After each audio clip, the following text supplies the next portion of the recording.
Transferring money from the Regions Bank to Lloyds Bank is very easy to do. Today I'm going to show you how to do it. Firstly, log in to your Regions Bank online banking account. Then select Transfers. Now choose International Transfer.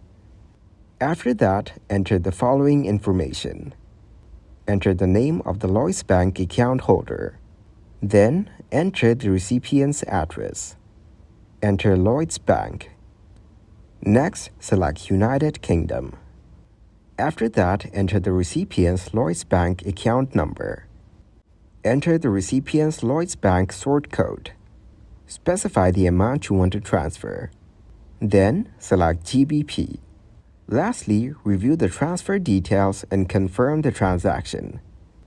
Regions Bank charges a fee for international transfers, depending on the amount transferred and your account type. Additionally, Lloyds Bank may charge a receiving fee. Transfers typically take 1 to 3 business days to arrive.